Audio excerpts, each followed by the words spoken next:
those who've travelled some considerable distance to be here today. We've got some of the world's greatest capitals represented. We've got Leshmi from Barcelona. We've got Shauna from Toronto. We've got Jose from New York City. I'm particularly thankful to Jose for travelling so close to the US elections. Because if Mitt Romney gets in, there's a good chance that Jose Franco isn't getting back in the game. Thank you very much for that. In addition, we even had a small number of people who've come from the complete opposite side of the river. And I would really like to thank those North Londoners for putting all prejudices to one side, making the long journey south to be here. I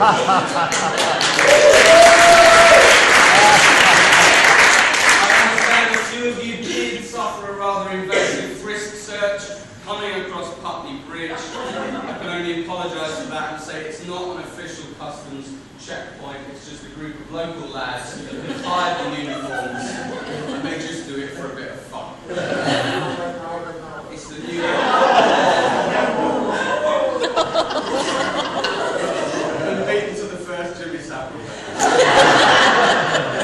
So if reality TV is anything to go by, there's a kind of an amazing fascination for going on behind the scenes and planning a wedding. So I thought I would just give you a small insight into kind of what's happening today. So today we're all taking advantage of the Star and Garter's fantastic Edwardian wedding package for 50 people.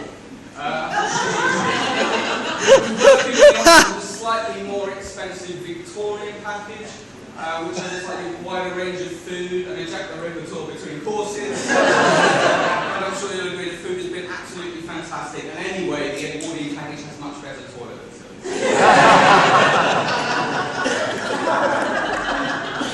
We tried to confirm exactly 50 guests. That was part of the package this evening. But as you can imagine, it's a little bit of a juggling act. And as it happened, a couple of places did free up right at the very last moment. So if you are here as part of our group on offer, I'd just like to say welcome. Please make sure that you show either myself or Jess your printed voucher before the end of the day. And if we don't get to speak to you in person, I apologise, but we will of course see you on the honeymoon. You were absolutely right to insist. The small print did imply that, and we absolutely will honour it. So some of you have been wondering, I think, about the exact timing of the wedding, because when we got engaged back in February, we only had the vaguest of plans about a wedding date. It was going to be sometime next year, and then in August, all of a sudden, it was happening in October, and we decided to move things forward. So this naturally led to quite a bit of speculation. So I'd like to just use this opportunity to put any rumours to rest. Whatever you might have heard from anybody else, I can say now definitively that Jess is not on a temporary working visa. She's a full British citizen with an indefinite right to remain. I'm sorry if that sounds a little bit technical. I'm just repeating what the man from the passport office told me on the phone first thing this morning. But the truth of the matter is that Jess, over the summer, read somewhere online that gentleman's proposal is only actually valid for 9 months. From the point.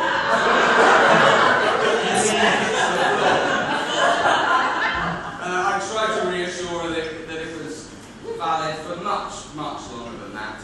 But the idea of a quick wedding stuck, and so here we are today.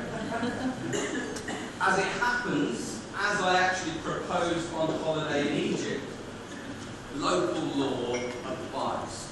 And it turns out my only obligation under Egyptian law is to notify any existing wives of my intention to marry, which I have duly And it's very nice to see a number of them here.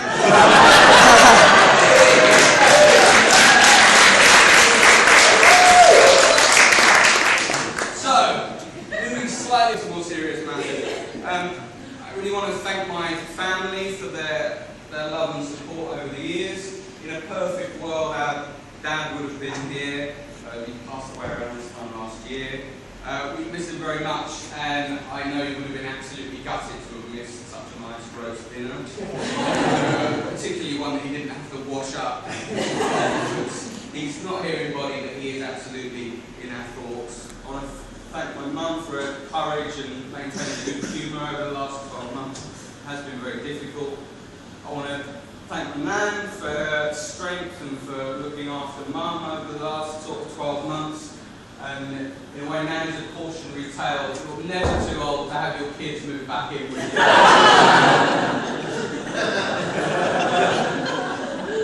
I've learned a huge amount from my nan, the benefit of that amount of wisdom, a huge number of life lessons, including this thing which will always stay with me. You can keep almost anything fresh under a single square of kitchen towel.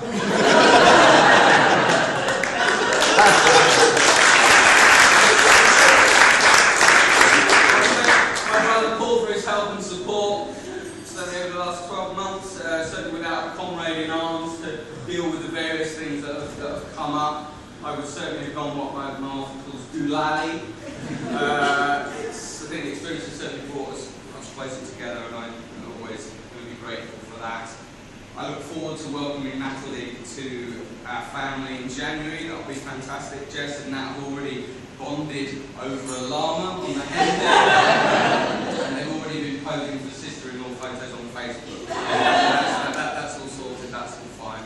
I really want to thank Jane for being such a great friend to my mum, and to Ian for getting everybody here today. That's been a huge weight off our minds. I know that it's just sort of happening seamlessly. Apologise for the notes. Okay, moving on to Jess's phone. I really want to thank Dave for giving Jess away on behalf of the late father Martin. I really want to thank Dave and their mother Eileen for really such a warm welcome into the family. As is clear, I never met Martin. Jess assured me we got on really well, and I definitely think that somebody that could keep their mum Eileen under control, bring up a wonderful person like Jess, must have been a pretty decent guy.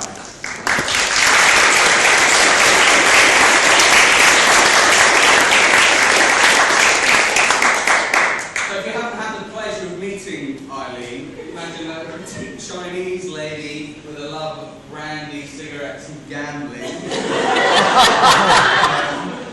They mentioned that obviously the flight would have been too much to expect of her, and that's absolutely true. But there is also a small suggestion she's still on an Interpol watch list. Every flight is a roll of the dice. So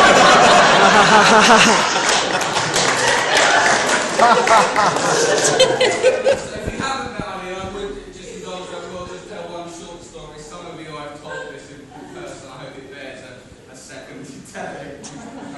But when Jess's mum was living up in Manchester, she often get bored and decided to come down on the coach and stay with Jess and I, which was fine. She's hugely independent. She does her own thing. She's a very good house guest. But she would come down. One of the things she would definitely do while she was there was visit the casino. And she would go, I mean, she puts us to shame in terms of energy and kind of nightlife appetite. But she would go out at 9 or 10 in the evening, all dolled up to go to the casino. And she would come back at literally 4 or 5 in the morning. We would be like 11. So we'd leave her in the living room. So we'd know that we'd get up in the morning, the living room door would be shut, and she's asleep. So she went out, knew she was back, but her cat was back in the basket. And Jess got up, we both got up, Jess went off to work, and I went off to go swimming, and Eileen was in the living room with the door shut. So I went out, went swimming, wandered off, came back about an hour and a half later, conscious that having got back at 5 in the morning, Eileen would probably still be asleep. So I opened the door, crept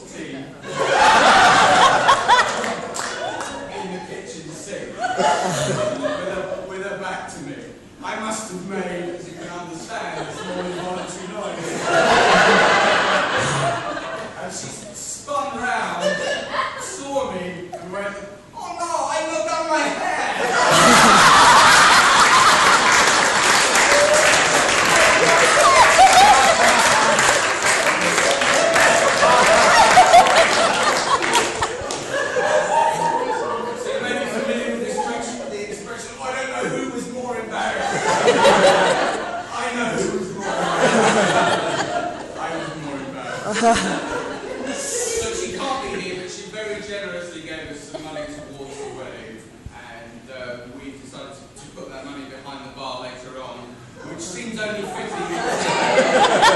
Almost certainly would have been spent on booze anyway.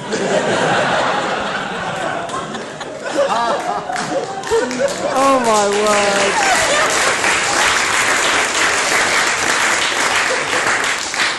And now the spotlight turns to my wonderful bride, Jessica. Many of you may know, we met internet dating. Went into CEO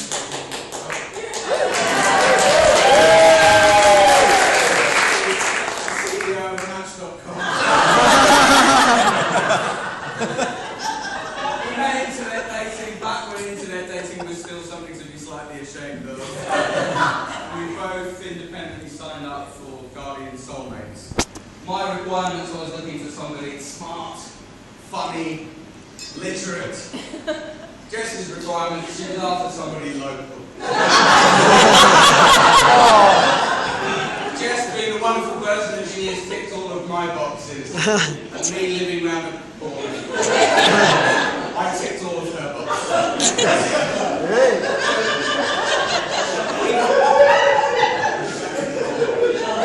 We got on famously from the very first date, and within a week or two of that first date, we were boyfriend and girlfriend.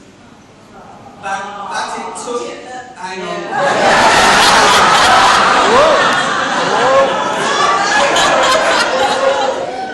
That it took a subsequent split 6 months later, a 5-year friendship for us then to get finally back together. I put down to my own damn stupidity for not realising exactly what I had in front of me. And also, to be honest, some very attractive renewal rates from Guardian.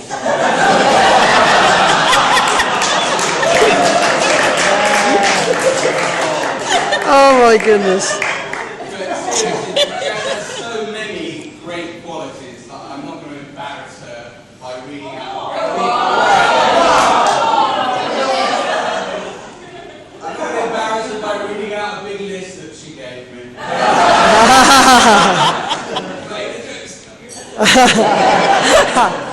Off the top of my head, she's kind, thoughtful, funny, sometimes outrageously so. I'm sure some of you have perhaps seen that side.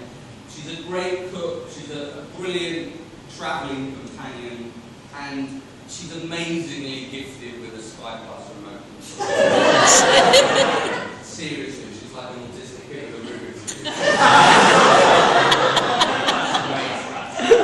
She was particularly fantastic when our dad got ill, and I honestly, I'll never be able to forgive you. I'll never be able to thank you enough for that. So, Jess, I want to thank you for being patient, for being my best friend even when I didn't really deserve it, and most of all for agreeing to be my wife today.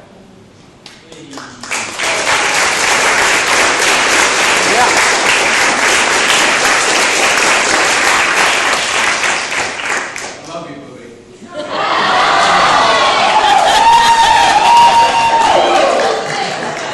That was embarrassing for you, but